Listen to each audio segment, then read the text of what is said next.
With trade being such a hot topic these days, we sat down with several members of Congress to discuss the importance of opening up these international markets. We have more in this week's Cattlemen's Capital Concerns.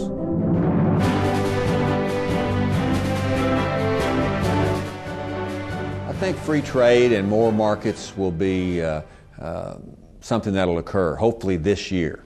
I'm a free trade guy. I think that we need to have more markets for our products and ship them all over. And some of the hindrances by our own country are preventing us from taking our beef to market. And that's something that the federal government should help with, not restrict. We can't build a wall around America, and we got to recognize that we live in this global economy. And so we've got to have trade, and I support trade. I believe we need fair trade, not free trade.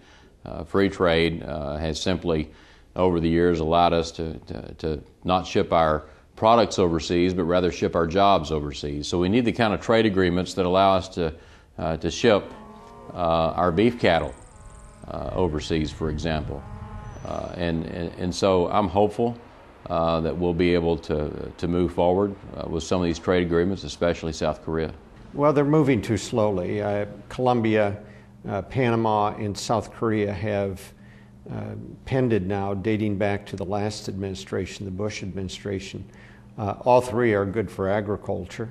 South Korea especially, that's a very substantial market. If we can get the barriers down and level the playing field with South Korea, that's really, really good news for agriculture. Well, I believe that the three specifically that are kind of in the hopper that we've been talking about with Panama, Colombia, and Korea certainly are going to provide a lot more opportunity for our farmers to be able to expand their markets and open up the supply that we have here internationally. I think it's all good news, and I'm not really sure what the delay is at this point, especially with Korea. It looks like we're ready to go.